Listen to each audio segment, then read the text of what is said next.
So you want to wallpaper one wall in your living room. The wall is 8.22 feet long and 14.8 feet wide. Find the area if the formula is LW. So long was 8.22 feet times width, because it's LW, 14.8 feet wide.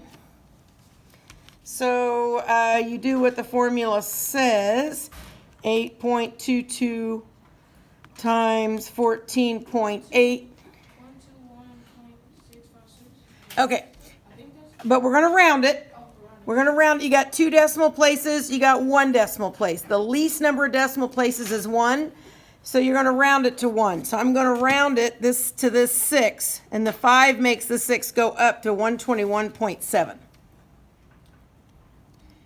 And we took feet times feet, so we get feet squared. You're right.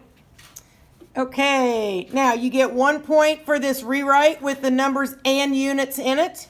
You get 1 point for the number answer rounded to the correct amount of digits, and you get 1 point for the unit. Okay, it says you have a wastewater holding tank. That is 6.88 meters long and 3.7 meters wide and 2.5 meters tall. Find the volume of the tank if the volume formula is LWH. So I'm going to take my L, 6.88 meters, times my width, which is 3.7 meters, times my height, which is 2.5 meters. 6.88 times 3.7 times 2.5. I get 63.64. So this number has 2 decimal places. This number has 1 decimal place. This number has 1 decimal place. So the least number of decimal places in your problem is 1. So you're going to round your answer to 1, which is the 6. The 4 makes the 6 stay the same. So you get 63.4. You took meters times meters times meters, so you get meters cubed. You shot a pigeon, and it fell for 7.33 seconds. Find the pigeon's altitude when you shot it if the formula is for altitude is GT, G times T. So G, I give you G, it's 9.8 meters per second. And again, that is the constant for gravity. And I times it by the time it fell, which was 7.33 seconds. So I take 9.8 times 7.33, and I get a decimal like this. I got 1 decimal place. I got 2 decimal places. They're both measurements, so they both count. So the least number of decimal places in a measurement in my problem is 1, so my answer needs 1. I'm going to round to the first decimal place, which is this 8. The 3 makes the 8 stay the same. So my answer is 71.8. Now this one is one of those that because seconds is on both sides and because one of them is on top of the fraction, remember if you have a unit that's not a fraction, you pretend it's on top. One of them's on the bottom. We can cancel them out. So we're left with only meters. Makes sense because it's altitude.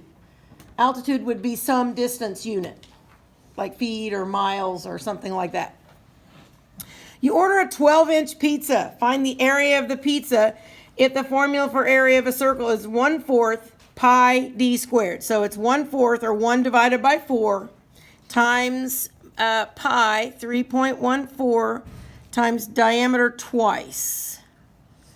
12 inches.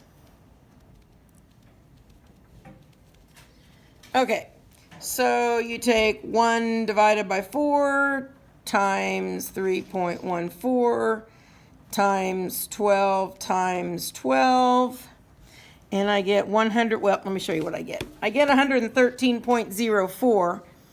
Pi is not a measurement, neither is 1/4, so they don't count. The only measurements we have is 12 inches. So they have 0 decimal places.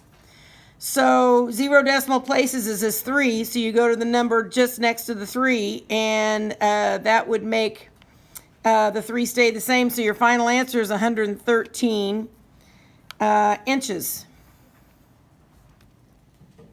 Squared, of course. because you took inches times inches. You bought a giant can of paint. It says it is 200,000 milliliters in size. This is a good example of a problem that has a number in it that you don't really need. That happens a lot on the iLearn. So you don't really need this number, but it says calculate the actual volume of the cylinder with this formula, pi r squared h. And here's what you need. Here's r, and there's h. So really the how much the jar says it holds is not necessary to you. For this problem anyway. So pi is 3.14, radius twice, and you must write it out twice, radius. Oops, I got milliliters and it should be centimeters. Sorry about that. You might want to change your unit to centimeters. 35.02 centimeters. And you write that out twice. 35.02 centimeters. And then you put H on the end, which is 5.12. What is up with this? That would be centimeters too. I'm not sure what I was thinking. I got it right on the other side. Anyway, 35.02. Oh, nope, 5.12, sorry. 5.12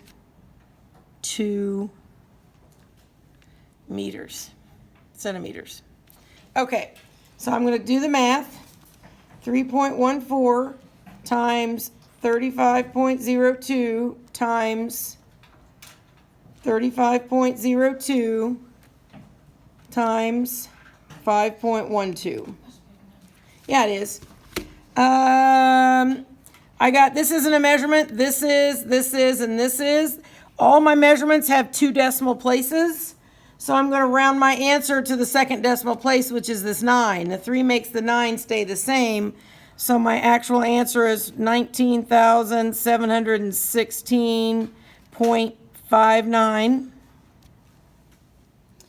And it said 200,000 milliliters, so that's close.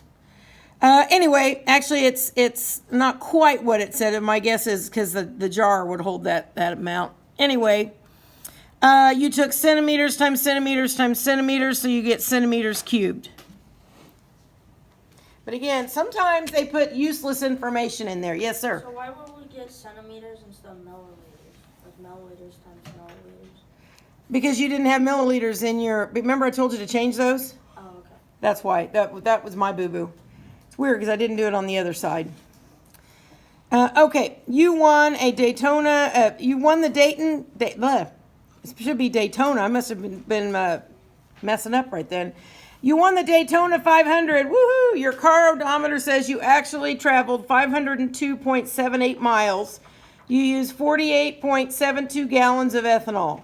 Find your gas mileage, or ethanol mileage, I guess, if your formula is miles over gallons. So your miles, or distance, I should say, probably. Put it over here. 502.78 miles. And notice it wouldn't be wrong if you just put M. But M looks like meters, so I always put MI for miles. And the gallons you used was 42.72 gallons.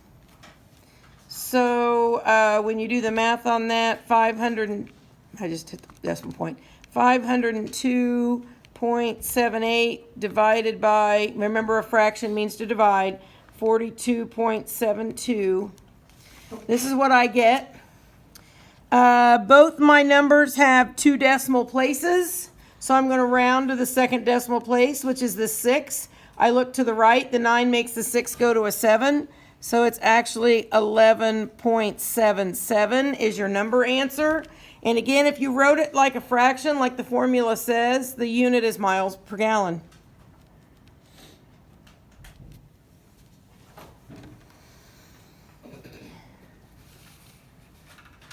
Okay, you are moving into your first apartment. You are carrying a 75.8 kilogram box a distance of 47.28 meters. You do this in 409 seconds. Find the power needed to do this task if the formula is mass times distance divided by time. So I'm going to put my mass of 75.8 kilograms. over a distance of, times the distance, sorry. Times the distance of 47.28 meters over top of the time, which is 409 seconds. All right, so I'll get my calculator out. 75.8 times 47.28 divided by 409. Get a big old long decimal. They're all three measurements. This one has 1 decimal place. This one has 2 decimal places, but this one down here doesn't have any at all. So the least number of decimal places in your problem is 0, so your answer needs 0. So I'm going to round to this 8. The 7 makes the 8 go up to 9. So your answer is literally 9. None of these are the same, so you can't cancel any of them, so you have to keep them all. A kilogram meter per second, which, by the way, is equal to a Newton. When we talk about newtons in a bit, that's equal to a Newton. That sec looks like C. Sorry. You're pulling your little cousin. Let me get this to where you can see it. You're pulling your little cousin in a wagon. The wagon with him in it has a mass of 408.2 kilograms. You pull it at a speed of 1.88 meters per second. Find the energy if the formula is mass over volume, which means you divide. So you take the mass of 408.2 kilograms and you put it over 1.88 meters per second. Velocity is kind of like speed. It's not exactly like speed, and we'll talk about that last 9 weeks, but it's velocity and speed are similar. 408.2 divided by 1.88 equal, you got 1 decimal place and 2 decimal places. The least number of decimal places in your problem is 1, so you're going to round to 1, which is this 1 in the first decimal place. You look to the right, the 2 makes the 1 stay the same. So 217.1, and this is a weird one because it looks a little different, but you still have kilograms that's not a fraction, so we pretend like it's on top, right? And it kind of is on top of this fraction.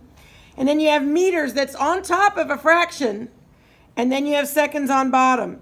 So what you end up with is kilogram meters per second. So you get kilogram meters on top, seconds on bottom. All right, calculate the volume of a triangular prism if the formula is 1/2, which means 1 divided by 2, BHL, base, height, length. Now, base, obviously, is where it's sitting on, is 10. So you're going to say 1/2 base, which is 10 centimeters. Yeah, I got to fold it. Hang on, fold it, get it moved, so it can be seen on the camera. And there you go. I guess I could fold it a little bit more. Get it up a little bit higher. Okay, so I think we can see it on both. Okay, 1/2, 10 centimeters is the base. The height is the height. The height is not up the side. The height is a height. It's kind of like the height of a building. You go straight up the building to get the height.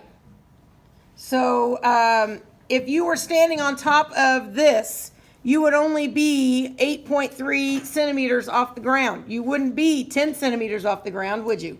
So you always take the height. That's the reason they call it height. They don't call it, like the side, the length of the side or something. But anyway, the height is 8.3 centimeters. And then the length is 14 centimeters.